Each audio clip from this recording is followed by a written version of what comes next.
Esto tiene que ver con la esperanza viva. El texto que se leyó, ¿verdad?, al principio, texto se encuentra, ¿verdad?, en la primera carta de Pedro. Ahí está en la pantalla. Ahora vamos a hacer como una especie de exégesis al texto. Este texto, la primera carta de Pedro, se escribió alrededor del año 62 al 63 después de Cristo, y según versículos internos, Pedro está en Roma. Por supuesto, esto es muy difícil de determinar, ya que Pedro fue uno de los apóstoles más íntimos de Jesús, y que bueno, al final de la carta, si usted tiene el paso en su casa en un momento determinado y lo lee, se dará cuenta que no fue Pedro quien escribió, sino que fue una especie de secretario, ¿verdad?, que fue el que hizo esa anotación. Pero difícilmente, a mi entender, fue Pedro, ¿verdad?, el que estuvo detrás de todo esto. Pensaría yo que fue algún discípulo, ¿verdad?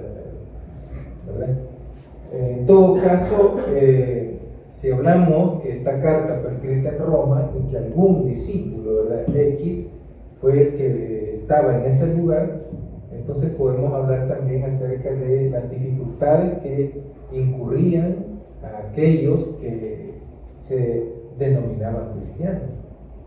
Y quizás más que denominarse cristianos, lo que afectaba a ser cristiano en aquel momento eran sus prácticas, ¿verdad? Sus prácticas. Así como en el Antiguo Testamento, los que estaban aferrados, ¿verdad?, a las ideas del judaísmo, que tenían, ¿verdad?, ciertas prácticas, como por ejemplo orar 3 veces al día. Entonces, ese tipo de prácticas, algunos no las concebían como tan buenas, ¿verdad?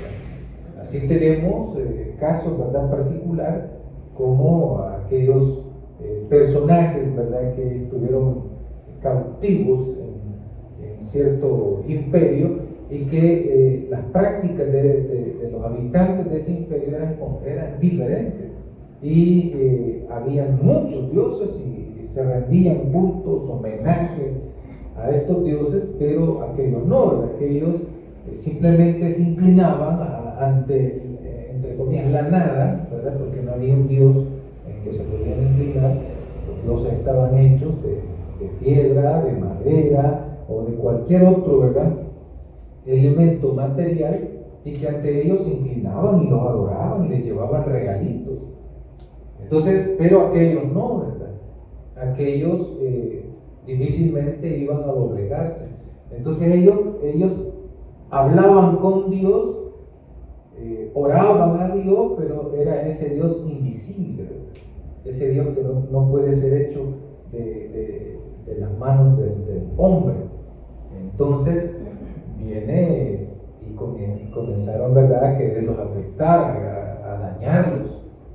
Y en el Nuevo Testamento, por supuesto, las prácticas del cristianismo, que eran actuar en justicia, amar al prójimo. Por ejemplo, en aquellos tiempos existía la esclavitud, y un esclavo era inferior a un libre. Y por lo tanto, el que esclavizaba a la otra persona tenía, ¿verdad?, derecho sobre él, como tratarlo como un objeto, maltratarlo, insultarlo, golpearlo, hacer lo que estos quisieran, ¿verdad?, con el esclavo. En cambio, en el cristianismo, aunque en esa ramificación, ¿verdad?, o en ese sistema de vida, en el cristianismo debían de tratar a los esclavos como a sí mismos. Pablo así lo dice, ¿verdad?, que hay que procurar tratarlos como nuestros hermanos en Cristo, a pesar de que el sistema lo permitía. Pero el trato era muy diferente. Entonces, ese trato no gustaba a los demás. No adoraban a deidades o imágenes, no exaltaban nada de eso, no tenían, hermano, por qué hacerlo. Y entraron en conflicto, ¿verdad?, los primeros cristianos, en especial con la figura de Jesús Cristo. Jesús Cristo. Para todos nosotros es conocido, ¿verdad?, que el nombre Jesús, que significa, ¿verdad?, salvación, el nombre Jesús está, hermano, arraigado a lo que el cristianismo fue, ¿verdad?, más adelante. O sea, Jesús fue la antorcha, la luz que iluminaba el camino de muchos que le seguían. Amén. Entonces tenemos algo muy importante, porque la frase el Cristo, esa frase el Cristo, ya, hermano, tenía una connotación, ¿verdad?, que afectaba la vida de los creyentes, porque chocaba con el otro Cristo que existía en aquellos tiempos, que era el César. El Cristo era el Salvador, pero este Salvador también tenía connotaciones políticas.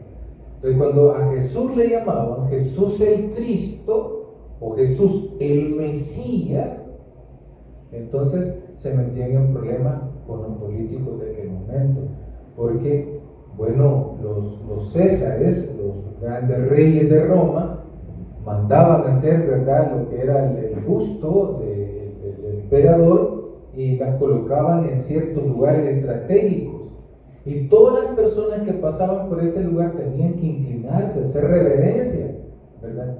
En cambio, los cristianos no hacían eso. Los cristianos solamente se rendían ante, ¿verdad?, a su Señor Jesucristo.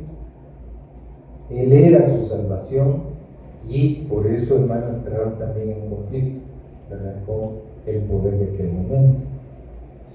Había persecución entonces, ¿verdad?, por esas mismas prácticas que tenía el cristianismo en aquel momento. Amaban la justicia. De repente, ¿verdad?, venía el ejército y castigaba duramente, ¿verdad?, a las personas que se dedicaban al bien común, que querían, ¿verdad?, que las cosas las hicieran como ellos decían.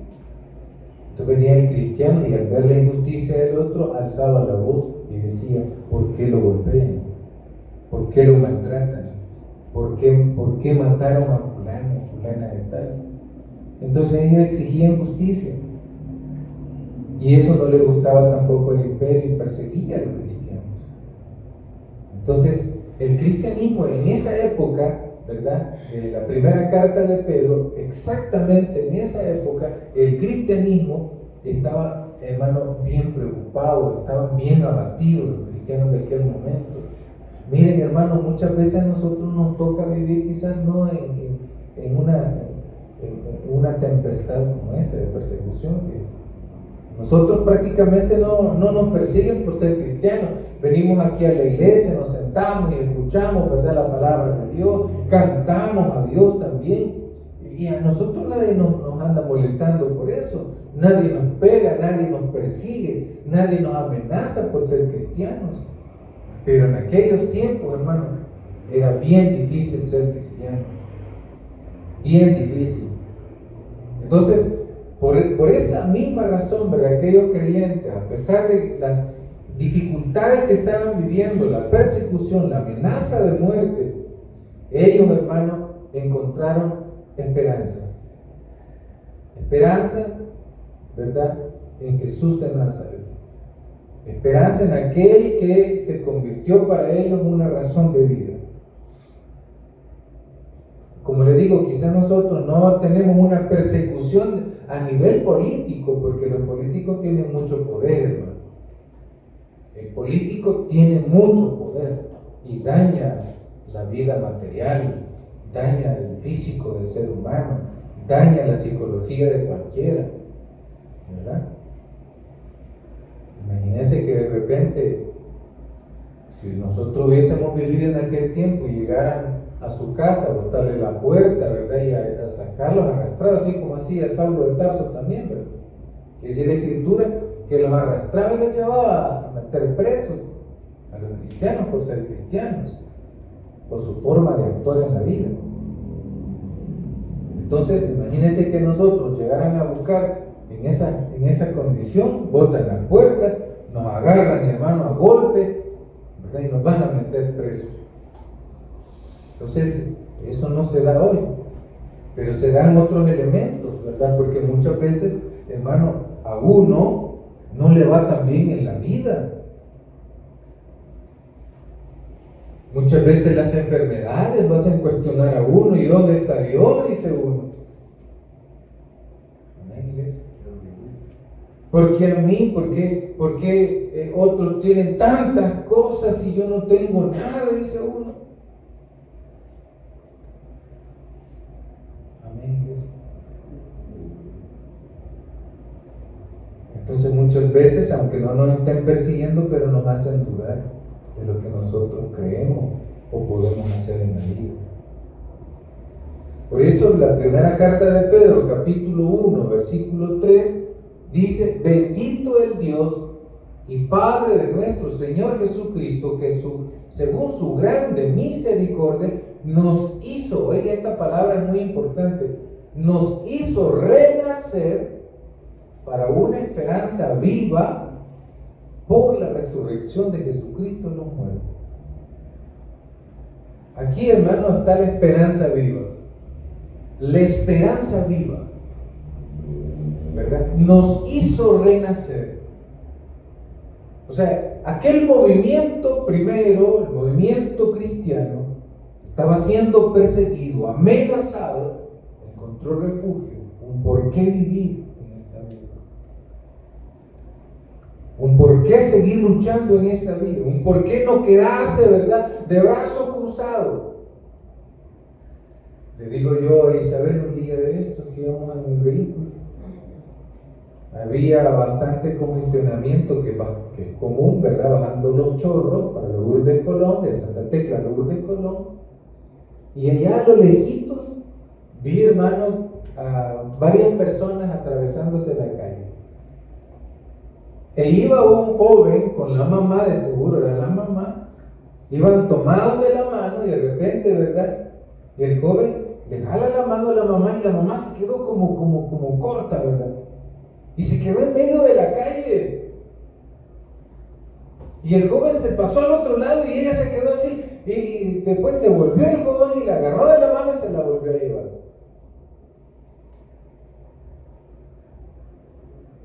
Muchas veces, hermanos y hermanas, eso ocurre en la vida, ¿verdad? Hay mucha inseguridad. No sabemos, hermano, dónde están nuestras bases para seguir luchando, para seguir, hermano, adelante. Esas bases son como una construcción en la arena, dice la Escritura en uno de los evangelios. Como aquel hombre que fue y construyó su casa, ¿verdad?, en la arena.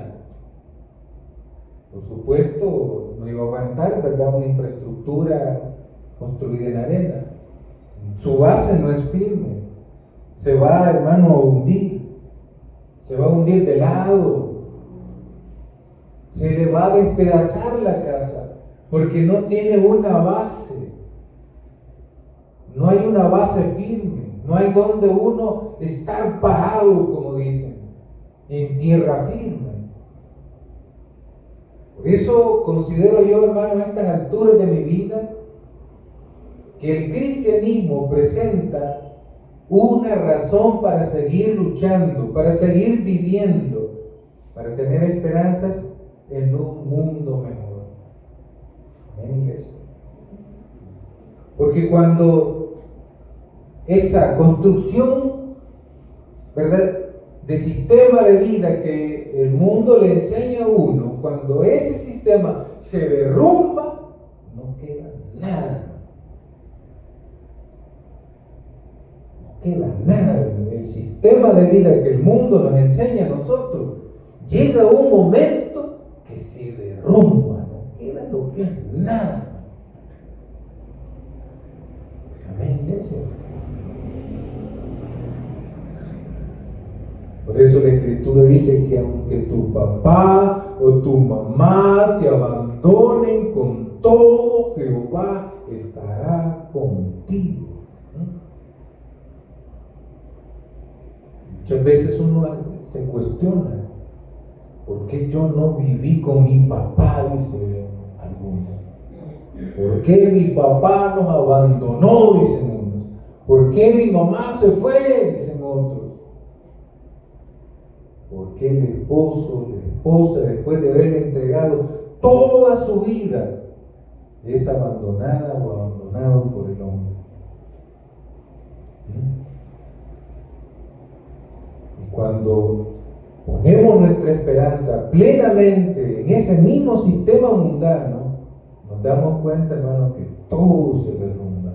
Pero si yo tengo mi base, hermanos y hermanas, sobre Jesucristo, sobre sus principios, sobre sus enseñanzas, entonces la vida es distinta.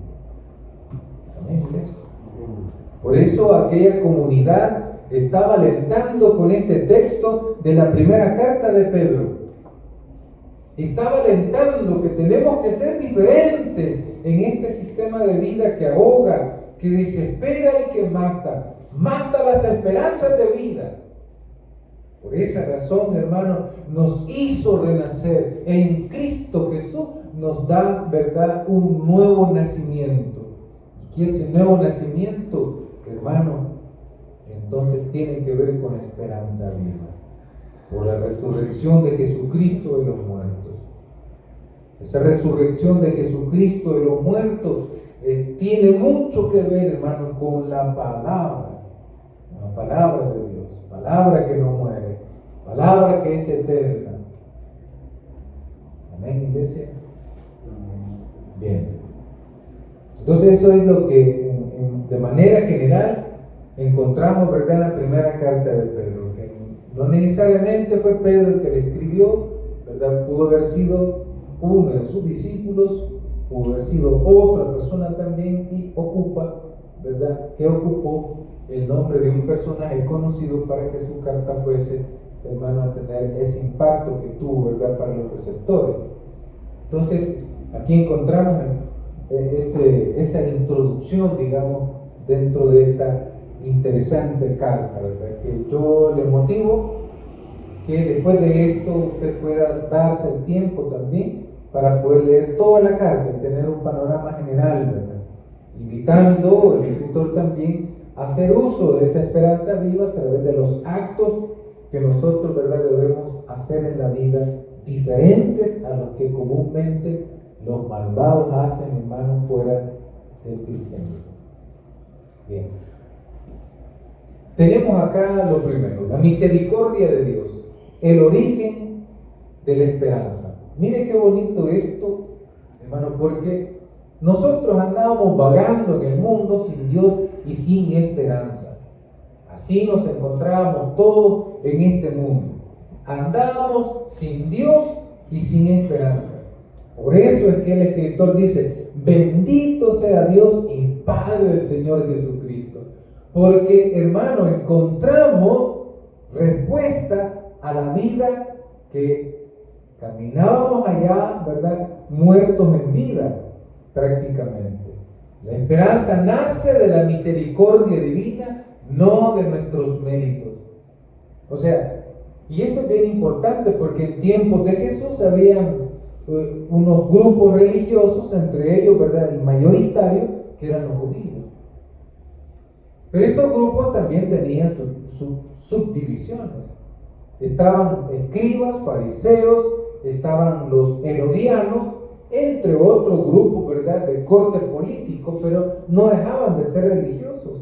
O sea, la diversidad, ¿verdad?, de pensamiento religioso cristiano han sido diferentes. Y han habido, ¿verdad?, variantes en ese sentido. Entonces, la esperanza nace de la misericordia divina, no de nuestros méritos. Cuando Jesús comenzó a evangelizar, a anunciar la buena nueva del reino, es bien importante recordar, hermanos, que había ciertas prácticas también que la gente realizaba en aquel momento y que la gente en su gran mayoría creían que a través de esas prácticas tenían y alcanzaban la salvación. Por ejemplo, la circuncisión. Eso era una práctica, hermano, para que ellos tuviesen derechos divinos, el perdón de pecados. Si yo tenía recursos, yo, hermano, llevaba lo que la ley requería en aquellos tiempos. Por ejemplo, los pobres, los más pobres, daban una ofrenda. Y esta ofrenda tenía que ver, hermano, con palominos. O, hermano, un tipo, ¿verdad?, de ave que era más domesticada y que esas se llevaban, hermano, de ofrenda para la expiación de pecados. Ese, hermano, andamiaje, ¿verdad?, construido por los religiosos, había sido desde el Antiguo Testamento y se mantenía todavía en tiempos de Jesús. Y habían alrededor de 2000 mandamientos que tenían que cumplir, hermano, cada uno de aquellos que existían en su momento. Y el cumplimiento de estos, entonces, le acercaba más a Dios a uno.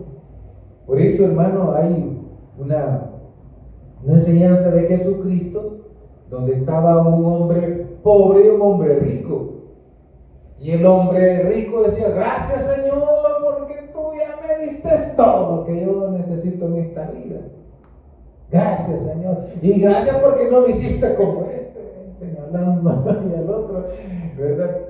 Todo avergonzado, ¿verdad? Todo racuachito, el hermano ahí agachadito, y el hombre levantaba las manos al cielo.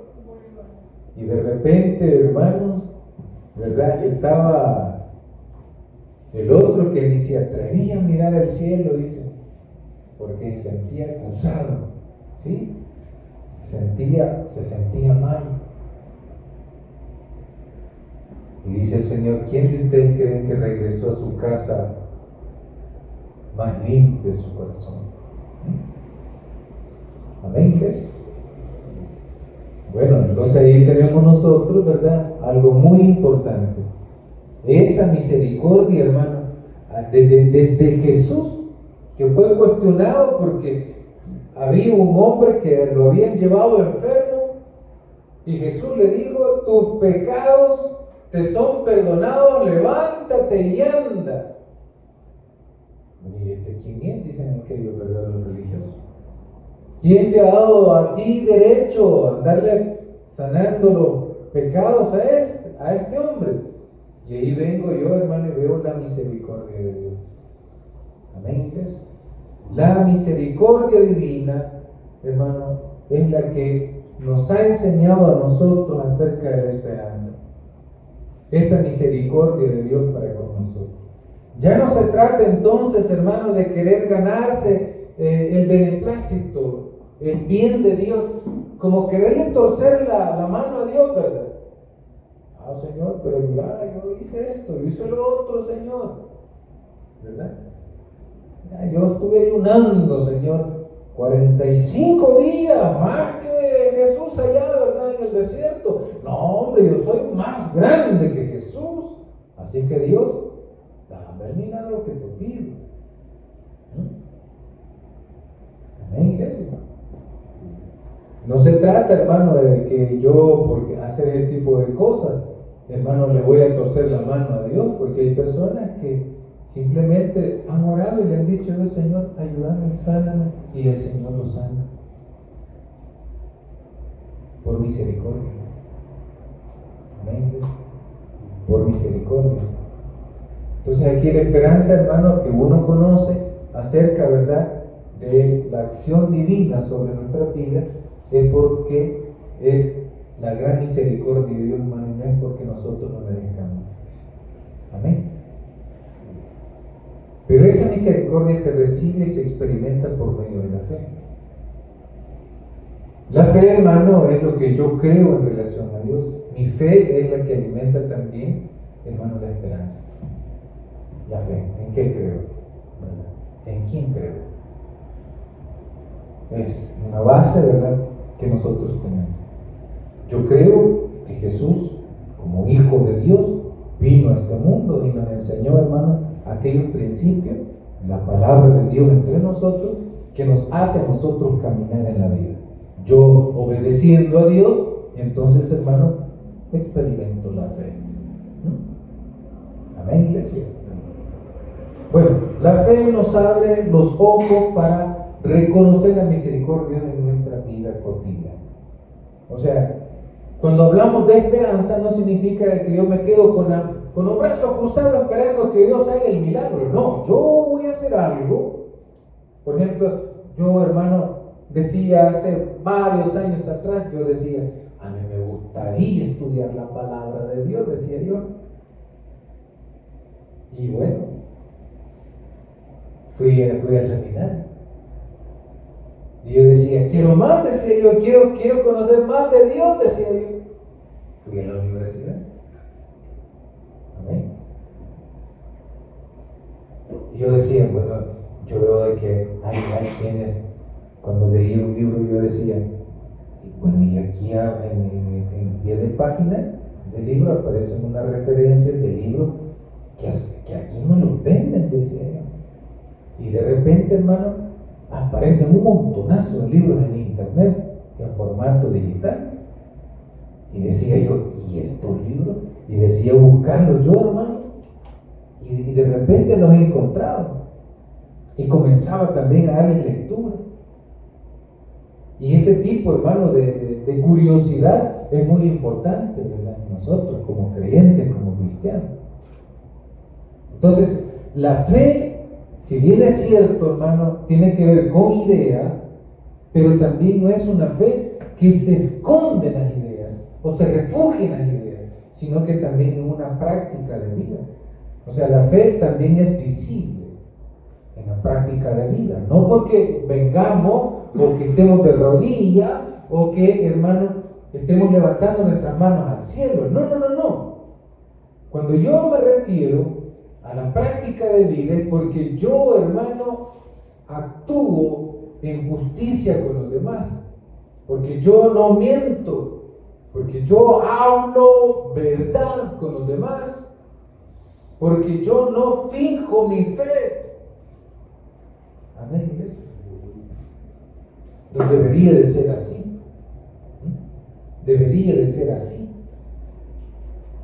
Lastimosamente, que vivimos en un mundo religioso donde creemos que estar más cerca de Dios es porque yo ayuno más que los demás, porque hablo en lengua, porque, hermano, voy más seguido a la iglesia y no dejo de llegar a la iglesia. Y por eso, hermano, yo soy más santo, después de decir.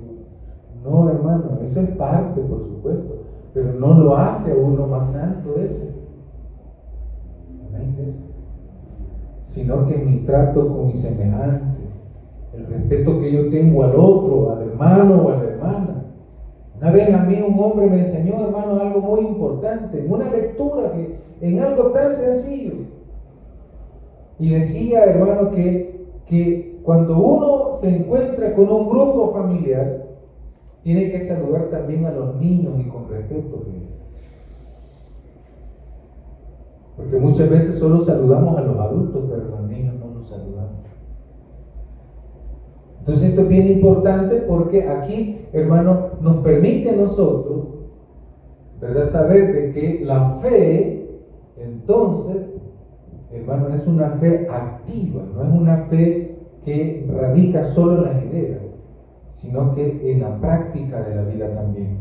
Y esperar, por supuesto, la esperanza viva tiene que ver, hermano, con el hecho de que Dios más adelante obrará de tal manera que la vida puede ser transformada. Pero en ese esperar, yo tengo que hacer algo también, pues. Muchas veces uno se admira de personas cómo hablan acerca de Dios y cómo se expresan. Pero ese hablar y expresarse de Dios o de vivir a Dios en la vida, hermano, tiene que ver con procesos de enseñanza, de aprendizaje, de búsqueda y de encuentro. Entonces, esperar tiene que ver, hermano, con procesos. Yo quiero ser, dice uno, bueno, un ingeniero. Yo quiero ser un psicólogo, dice uno. Yo quiero ser, ¿verdad?, pues un arquitecto. Y así encontramos en la vida, ¿verdad?, lo que uno quisiera hacer. Pero eso lleva un proceso. quiero comprar un carro, dice el hombre o la mujer. Yo quisiera algo, hermano, que nosotros tuviésemos en mente. Por ejemplo, uno dice, yo quisiera comprarme una tablet, dice el joven o la joven, o el hermano o la hermana. Yo quisiera adquirir pues tal cosa que a mí me gusta, dice. ¿Y cómo lo va a hacer? No sé, dice. Y de repente viene alguien y dice, ¿por qué no comienza ahorrando ya? ¿Sí? ¿Por qué no comienza a hacer su ahorrito? Le va a salir más barato. Usted saca las cosas por cuotas, le va a salir más caro. ¿Sí? Mejor cómprelo, ¿verdad? De una sola vez, haga un ahorro. Entonces, cuando nos encontramos en la vida religiosa, de eso se trata también. O sea, la espera tiene que ver con un caminar y trabajar en la vida. Si queremos que la comunidad, ¿verdad, hermano, conozca más de Dios, entonces yo tengo que presentarme, ¿verdad?, como tal, como un hombre, como una mujer de Dios, y comenzar a enseñar la palabra de Dios.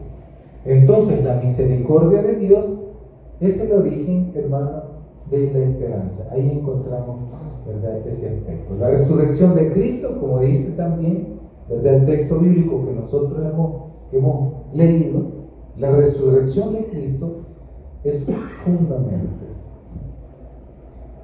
Esta resurrección de Cristo tiene mucho que ver también, hermanos, con un elemento muy importante que tiene y está arraigado a la palabra de Dios, el recuerdo. Cuando Jesús, hermano, resucitó, en ese encuentro que tuvo con muchos, que se les manifestó, siempre hizo, hermano, uso del recuerdo. Les dijo, yo les dije que tal cosa iba a suceder. ¿Sí? Ese yo les dije tiene que ver, hermano, con que la palabra de Dios, ¿verdad?, no muere. La palabra de Dios es viva y se va a mantener. Entonces, el recuerdo de la vida, el recuerdo de las enseñanzas de Jesús cobran, hermano, o vuelven a vivir cuando nosotros las traemos en nuestro corazón, y entonces Cristo resucita en mi vida. Amén, iglesia. Allí Jesús resucita. Cuando yo, hermano, de verdad recuerdo las enseñanzas de Jesús, pero las pongo también en práctica. Cuando yo, hermano, sirvo con mi corazón a Jesús. Entonces la resurrección es fundamento para poder hablar de una esperanza viva. Si queremos, hermano, que el mundo sea de Cristo, entonces yo, con mi vida, trabajando allá, dando testimonio, entonces allí yo, hermano, estoy dando fe de que Cristo ha resucitado en mi vida. ¿Cómo entonces, hermanos y hermanas, las personas van a saber de este hecho? Si muchas veces el cristiano, en lugar, hermano, de hacer o de vivir la vida como creyente, se comporta, hermano, como peor que un impío. ¿Cómo?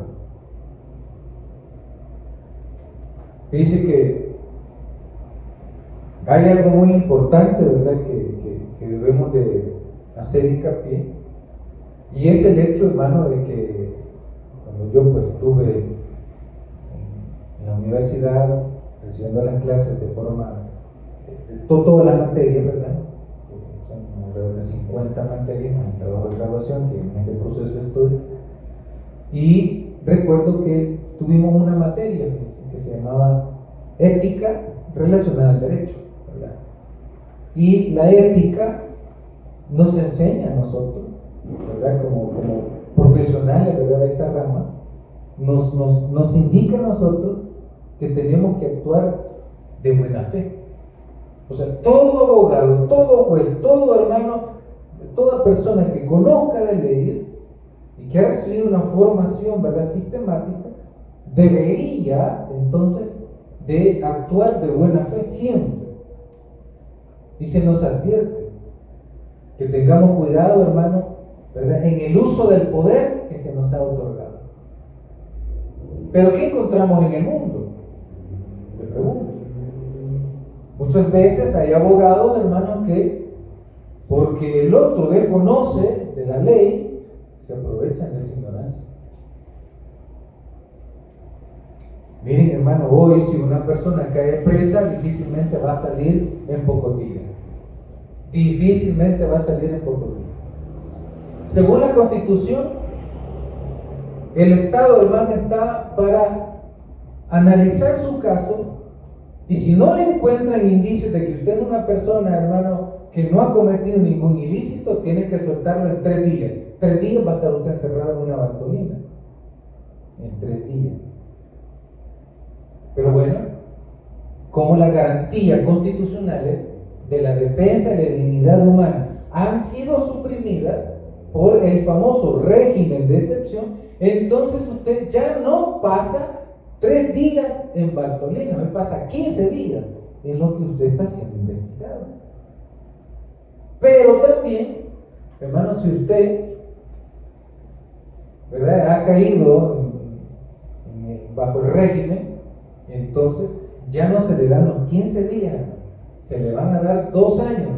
En esos 2 años lo van a estar investigando usted, mientras ya no va a estar en Bartolina, va a estar en un penal. Entonces, es bien difícil, porque algunos abogados le dicen al cliente: no, mañana lo sacamos, hermano. ¿Quiere que su hijo salga hoy? Así le dicen a uno, a algunos abogados. No, mire, deme $3,000 y yo lo saco así. Y uno de las cree. Pero hoy ni siquiera los abogados pueden, hermano, entrar a ver si el cliente está vivo en uno de los penales aquí en esa región. ¿Cuántas sorpresas se han dado unos que tienen 3 meses, hasta 5 meses de estar llevándole el paquete, ¿verdad?, de las cosas que necesita él? Porque según uno, cuando cae preso uno, el Estado le da todo. No, hermano. El Estado no le da todo a uno, el Estado le da el lugar donde usted esté guardado y la comida. Pero allá el Estado no le da ni jabón, no le da champú, no le da pasta para que usted se cepille, ¿verdad? No le da papel higiénico. Imagínense. Entonces, es bien difícil, porque hay muchas personas que engañan a los demás, pero que en el proceso de vida, de esos estudios sistemáticos en cuanto a la ley, se le enseña ética a uno. Y le dicen a uno: no haga eso, no haga lo otro, le va a ir mal. Pero ¿qué? Si usted y yo revisamos, hermano, quiénes son las personas que capturan, ¿verdad? Ahí va a encontrar jueces, va a encontrar abogados, va a encontrar notarios que omitieron la ética jurídica y que se metieron en camisas de 11 varas, como dicen. Están presos. Como también hay policías, autores del ejército, hay políticos también que están presos por todo el poder que les dieron. Ahí andan huyendo como que son ladrones, escondiéndose. Qué difícil va a ser para aquellos que en un momento estuvieron hablando de otros políticos, pero que ellos no son ningunos correctos también. Son grandes corruptos. En lugar de correctos, son corruptos. Y al final van a pagar justamente como, ¿verdad?, están pagando muchos de ellos. Dentro del cristianismo, también, hermanos, se nos advierte. Dios le bendiga, mire. Dentro del cristianismo se nos advierte también a nosotros. Si tú te portas mal, te va a ir mal. El semáforo está en rojo, ¿por qué te lo pasaste? el semáforo se pasa, ¿en qué color? En verde. Y nos está avisando constantemente, tenga cuidado porque se ha pasado amarillo. Sea cauteloso porque va a cambiar, ¿verdad? De color. Y Dios nos advierte a nosotros. Entonces la resurrección, hermano, es el fundamento. La vida es el fundamento del cristianismo. La resurrección es el hecho que garantiza que nuestra esperanza no es mera ilusión. Sin fe, la resurrección sería solo un relato. Con fe se convierte en certeza y poder transformador. De la resurrección, como dice el texto bíblico, si gusta lo volvemos a leer, hermano, búsquelo ahí, por favor. Primera carta de Pedro, capítulo 1, versículo 3. Amén. ¿Quién lo tiene? Léalo, por favor, hermana. Bendito el Dios y Padre de nuestro Señor Jesucristo, que según su grande misericordia nos hizo renacer para una esperanza viva por la resurrección de Jesucristo de los muertos. Nos hizo renacer por una esperanza viva, dice. Por la resurrección de Jesucristo de los muertos. Amén. Por la resurrección de Jesucristo de los muertos. Y esto es muy importante. Jesús está vivo, Jesús sigue viviendo. Pero muchas veces, hermano, el creyente, el cristiano, no da fe de que ese fundamento esté presente. Y hay que cuidarnos, hermanos y hermanas. Hay que cuidarnos todos en esta relación, ¿verdad?, entre la vida y las relaciones con los demás. Hay que cuidarnos, hermanos, porque estamos dando fe de algo que creemos. A mí me llamó mucho la atención de una familia, no de este país, fue de otro país. Esta persona no era cristiano evangélico ni tampoco protestante, que son dos líneas diferentes. Cristianos y protestantes son diferentes, pero que esta persona que se congregaba en una iglesia no era ni cristiano ni protestante, y era un hombre muy serio, fíjense. Iba los domingos a la iglesia, se vestía, hermano, ¿verdad?, con camisas manga larga, abotonadas, ¿verdad?, y con su corbatita, iba con su esposa y sus hijos allá a recibir el culto, cantándole al Señor con himnarios. Pero sabe que ese hombre específicamente, que era respetado por la comunidad en su entorno, ese hombre era un asesino serial, hermano. Andaba desviviendo a jóvenes de ciertas edades, los desaparecía.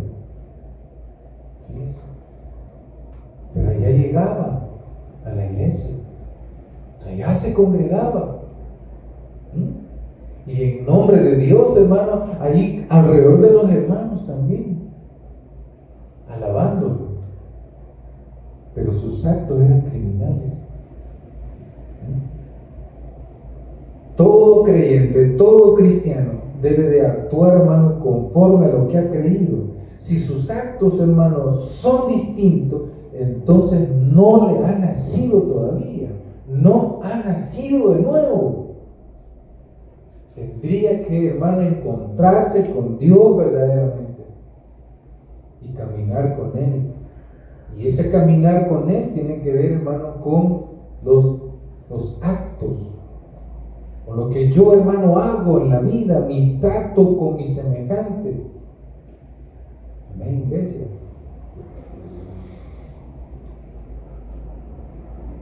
En una ocasión decía un hermano que Dios lo tentó, dijo. Se llevó a una muchacha en el carro y fueron, hermano, a un motel, y allí en el motel el Señor me tentó, dijo. Imagínense, exponiéndose.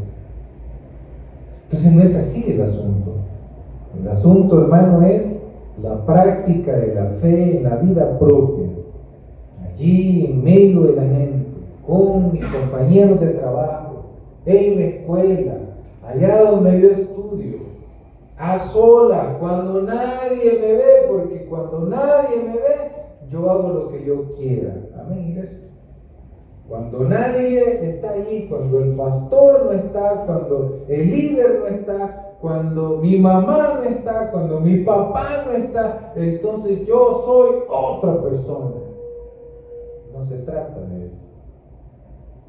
Como dicen que el perico donde quiera es verde, así el creyente donde quiera que esté, en cualquier parte de la vida o en cualquier momento de la vida, tiene que ser original también. Amén, iglesia. Bien. Vamos a ir concluyendo. La práctica de la fe, el sostén de la esperanza viva. La esperanza se mantiene viva cuando la fe se practica en la obediencia, el servicio y la perseverancia. Mire, son tres elementos bien valiosos. La esperanza viva se mantiene como tal cuando la fe se practica. Entonces aquí no hay tales, hermano. Aquí no hay vuelta de hoja, buen salvadoreño. La fe se practica. Por ejemplo, si yo vivo con mi pareja, yo debo tratarla de la mejor manera. Yo no debo de creerme superior a la otra persona y reducir, ¿verdad?, su vida a la mínima expresión, solo porque yo proveo. No.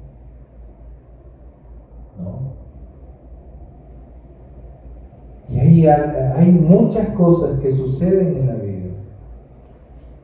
Dice, hay matrimonios que han pasado por todos los procesos legales, pero que no hay amor.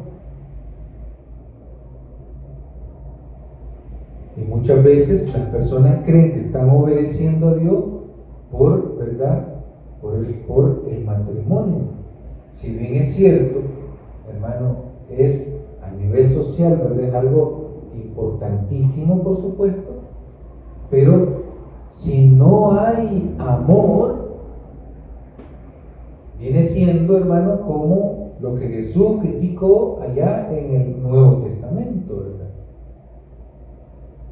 Porque yo estoy obedeciendo cierta práctica social, pero que en el fondo, como aquel hombre rico, ¿verdad?, que llegó y le dijo al Señor, ¿qué puedo hacer yo para alcanzar la vida eterna?, le dijo a Jesús. Y Jesús, ¿qué le dijo? Vende todo lo que tienes, dáselo a los pobres, ven y sígueme, le dijo Jesús. Pero eso hubo un momento, ¿verdad?, que le dijo, pero obedecer yo lo hago desde que estoy pequeñito. Sí, le dijo Jesús, pero hoy vende todo y ven y sígueme. Y ahí se fue haciendo el mareadito, ¿verdad? Sacudiendo los pies, ¿verdad? Bueno, yo dije, ¿verdad? Entonces muchas veces uno, hermano, no está respondiendo al corazón de Dios conforme a esto. O sea, yo tengo que obedecer a Dios. Si dice la Escritura que yo debo tratar a la otra persona como vaso más frágil, es porque sí debe de ser. Así debe de ser.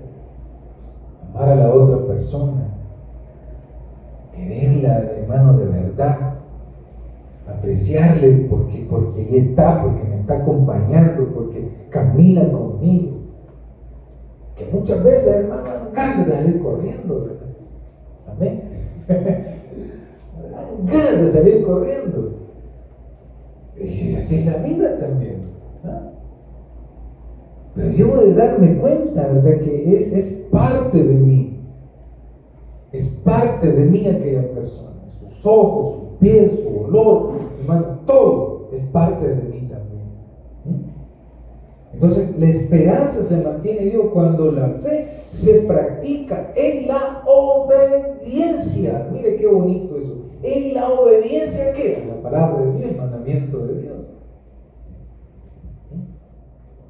Yo debo estar siempre presto al servicio. No solo cuando vengo yo a la iglesia. La vida tiene que planteársenos a nosotros como el momento de servicio a Dios. Allá donde yo esté. Allá con quien yo esté. Es la vida la que se presenta como el momento adecuado para que yo le sirva a Dios. Yo le sirva a Dios trabajando, ¿sí? Porque hago las cosas que corresponden según, hermano, lo que a mí me ha indicado hacer. Decía un hermano que estuvo en el ejército, que cuando a ellos lo sacaban, hermano, a trotar a buena mañana, a madrugada, salían todos, ¿verdad? Total. Somos los hombres, sí, cantando su cancioncita, ¿verdad? Y ahí dice que había uno que cuando iban ya a la tercera o quinta vuelta, decía, ay, yo no quiero correr, decía, y se escapaba y se iba a esconder, dice él, y allá se quedaba escondidito, mientras todos hacían ejercicio, ¿verdad? Físico, hacían pechadas, ¿verdad? El trote, ¿verdad? Con su bolsón de arena en la espalda. O sea, que bien resistencia, ¿verdad? Resistencia porque allá en el campo las inclemencias del tiempo, la exigencia, ¿verdad? de la situación, le iba a hacer, hermano, que tenía que tener fuerza, pues, para poder sobrevivir. Pues dice que cuando ya, hermano, llegaron a enfrentarse, ¿verdad? Con el enemigo, dicen que ellos van a agarrarse ahí, ¿verdad? A tiro, ¿verdad? Con los demás. Y el primero en salir corriendo, ¿sabe quién fue? El mismo que salía corriendo todas las mañanas. Y no fue bueno para él porque lo tildaron de cobarde. Entonces el servicio, hermano, debe estar siempre, ¿verdad? Presto en la vida, en cada momento. Allí donde yo esté, en el trabajo, allá en mi casa, con mis amigos, hermano, en la acera donde voy caminando, en la escuela, en la universidad, con mi trabajo, yo tengo que, hermano, ser buen servidor de Dios.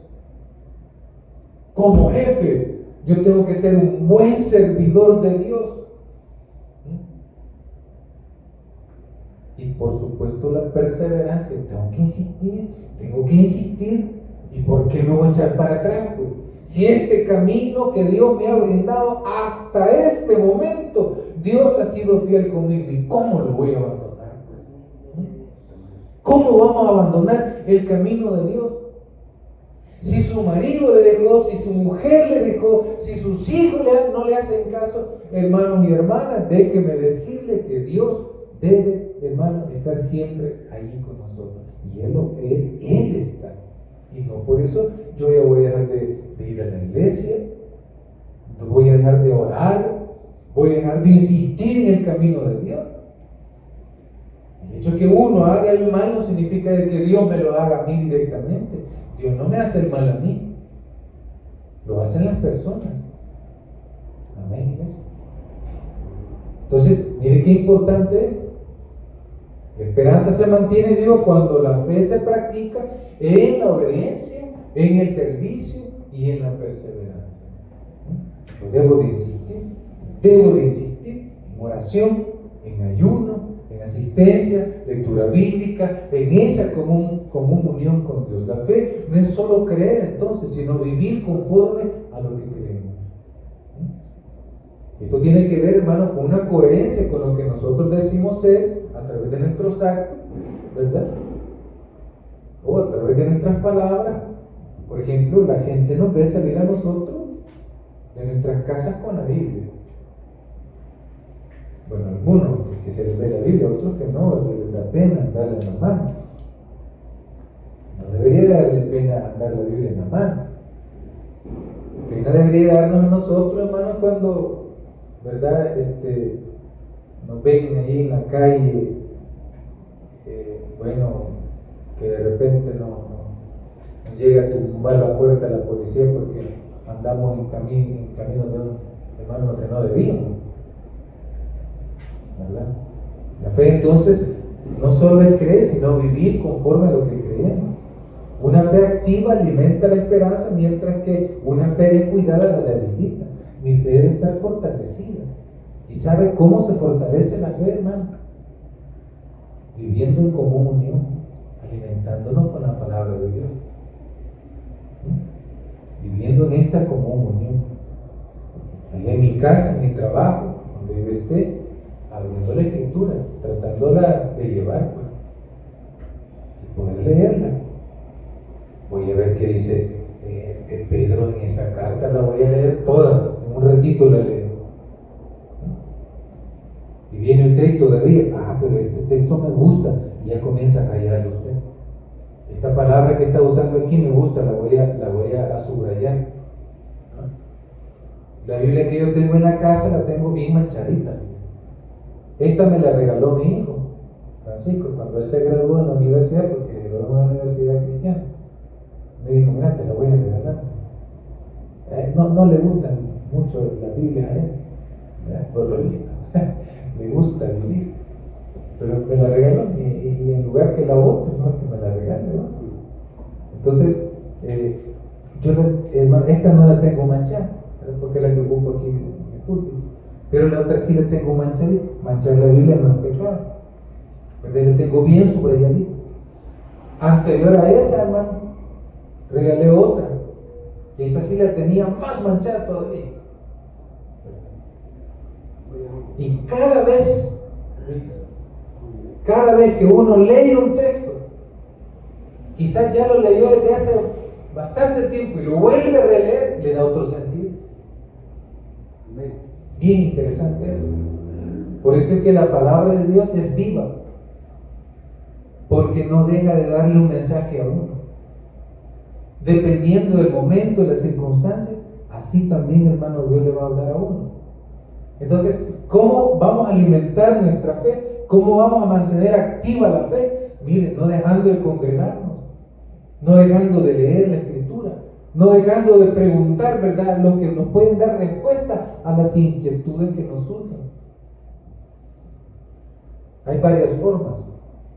Por ejemplo, muchas veces platicamos con personas de otras denominaciones o de otras religiones y nos dicen cosas, hermano, que nosotros no sabíamos. Y bueno, ante eso surge la duda, y ante la duda está la búsqueda de respuestas. Entonces, ¿qué respuesta le va a dar, verdad, a una persona que está preguntando siempre? Y si yo no puedo darle una respuesta, entonces, hermano, tengo que encontrar a una persona que me dé respuesta satisfactoria, ¿verdad?, a las preguntas que yo hago. Muchas veces uno, ¿verdad?, de líder religioso, muchas veces uno está limitado y no encuentra respuesta, y comienza a decirle, ¿verdad?, no, fíjese que Dios prohíbe andar preguntando eso. Eso no es de un cristiano, le dicen. No haga ese tipo de preguntas. Así se perdieron muchos. No anden preguntando eso. Eso no es de Dios, eso es del diablo, le dicen. Y ya uno ya se queda con aquello. Entonces, es bueno encontrar personas siempre, ¿verdad?, que procuren darle una respuesta. Dios nos ha preparado un poquito a nosotros, no lo sabemos todo, pero cuando le surjan preguntas a usted, ¿verdad?, que sean críticas, por favor, acérquese y consúltela, ¿verdad? Vamos a procurar o tratar de dar respuesta a la inquietud. Bien. Conclusión. La esperanza viva no es un sentimiento pasajero, sino una certeza que nace de la misericordia de Dios, como ya lo hemos visto, se fundamenta en la resurrección de Cristo y se sostiene en la práctica diaria de la fe. Por favor, hemos visto, hermano, una serie de mensajes que tienen que ver con la práctica de la fe. La práctica de la fe. Santiago, ¿verdad?, lo dijo la vez pasada, estuvo compartiendo una enseñanza aquí también. Santiago anima una práctica de la fe. El Antiguo Testamento, Dios le dice a Abraham, vete de tu tierra y de tu parentela, a una tierra que yo te voy a proveer. Vino aquel y atendió la voz de Dios e hizo como Dios le dijo que hiciera, que se fuera, y él se fue.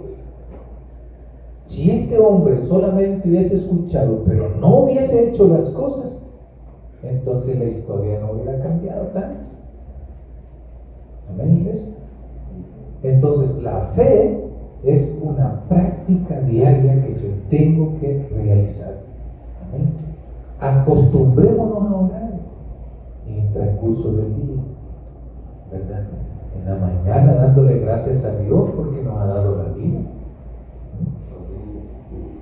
Al mediodía, porque Dios, hermano, nos provee también, ¿verdad?, los alimentos de un descanso durante el día, al mediodía. Y en la noche, darle gracias a Dios porque hemos estado, ¿verdad?, con nuestros compañeros de estudio, compañeros de trabajo, porque hemos estado, hermano, conviviendo con los demás en la casa.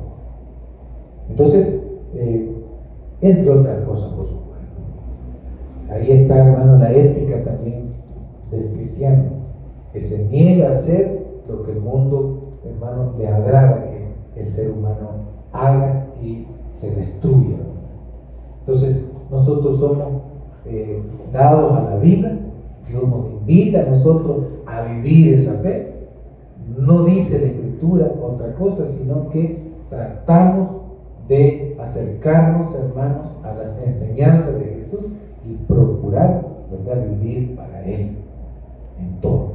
No es fácil, ¿verdad?, pero Dios, hermano, puede hacer esa obra en cada uno de nosotros. Vamos hasta acá, vamos a hacer una oración y darle gracias a Dios por este momento de reflexión. Gracias, Señor, porque nos permites en esta buena hora meditar en tu palabra. Gracias, oh Señor Todopoderoso, porque hasta este momento usted ha sido fiel. Señor, tú generas esperanzas. Tú eres la esperanza viva. Tú eres mi razón de vivir, Señor. Te doy las gracias por ellos. Gracias porque también pones personas en nuestro entorno para poder, Señor, mostrar tu gracia. Bendito seas, mi Señor. Bendito seas, oh Señor.